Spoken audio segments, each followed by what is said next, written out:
Day 25, Acts 23. Paul looked straight at the council and said, "My fellow Israelites, my conscience is perfectly clear about the way in which I have lived before God to this very day." The high priest Ananias ordered those who were standing close to Paul to strike him on the mouth. Paul said to him, "God will certainly strike you, you whitewashed wall. You sit there to judge me according to the law, yet you break the law by ordering them to strike me." The men close to Paul said to him, "You are insulting God's high priest." Paul answered, "My fellow Israelites, I did not know that he was the high priest. The scripture says, 'You must not speak evil of the ruler of your people.'" When Paul saw that some of the group were Sadducees and the others were Pharisees, he called out in the council, "Fellow Israelites, I am a Pharisee, the son of Pharisees. I am on trial here because of the hope I have that the dead will rise to life." As soon as he said this, the Pharisees and Sadducees started to quarrel, and the group was divided. For the Sadducees say that people will not rise from death, and that there are no angels or spirits.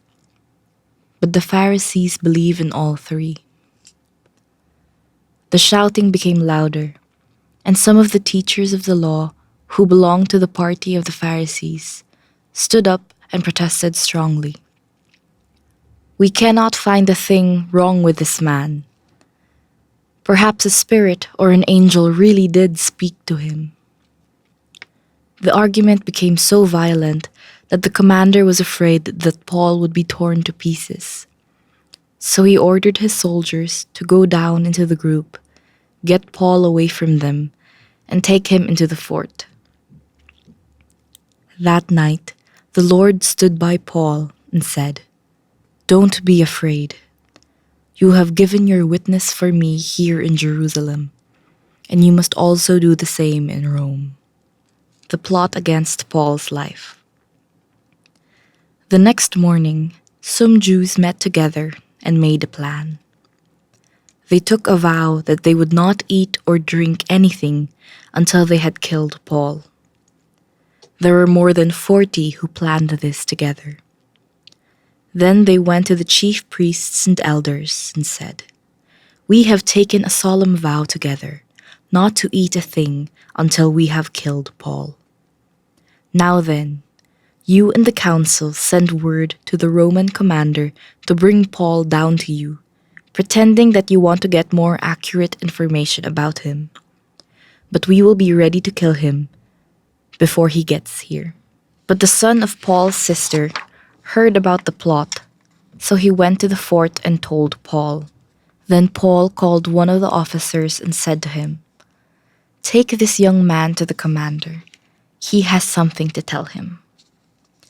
The officer took him, led him to the commander, and said, "The prisoner Paul called me and asked me to bring this young man to you because he has something to say to you." The commander took him by the hand, led him off by himself, and asked him, "What do you have to tell me?" He said, "The Jewish authorities have agreed to ask you tomorrow to take Paul down to the council, pretending that the council wants to get more accurate information about him. But don't listen to them, because there are more than 40 men who will be hiding and waiting for him. They have taken a vow not to eat or drink until they have killed him. They are now ready to do it and are waiting for your decision." The commander said, "Don't tell anyone that you have reported this to me." And he sent the young man away. Paul is sent to Governor Felix. Then the commander called 2 of his officers and said, "Get 200 soldiers ready to go to Caesarea, together with 70 horsemen and 200 spearmen, and be ready to leave by 9 o'clock tonight. Provide some horses for Paul to ride and get him safely through to Governor Felix."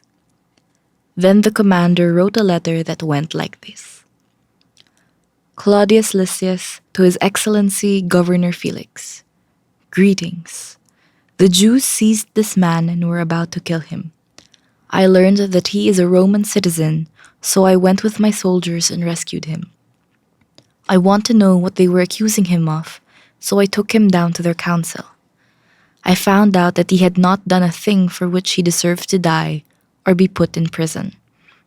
The accusation against him had to do with questions about their own law. And when I was informed that there was a plot against him, at once I decided to send him to you. I have told his accusers to make their charges against him before you." The soldiers carried out their orders. They got Paul and took him that night as far as Antipatris. The next day, the foot soldiers returned to the fort and left the horsemen to go on with him. They took him to Caesarea, delivered the letter to the governor, and turned Paul over to him. The governor read the letter and asked Paul what province he was from. When he found out that he was from Cilicia, he said, "I will hear you when your accusers arrive." Then he gave orders for Paul to be kept under guard in the governor's headquarters. A prayer for guidance and protection. Psalm 25. To you, O Lord, I offer my prayer. In you, my God, I trust. Save me from the shame of defeat. Don't let my enemies gloat over me. Defeat does not come to those who trust in you, but to those who are quick to rebel against you. Teach me your ways, O Lord. Make them known to me. Teach me to live according to your truth, for you are my God, who saves me. I always trust in you. Remember, O Lord, your kindness and constant love, which you have shown from long ago. Forgive the sins and errors of my youth. In your constant love and goodness, remember me, Lord.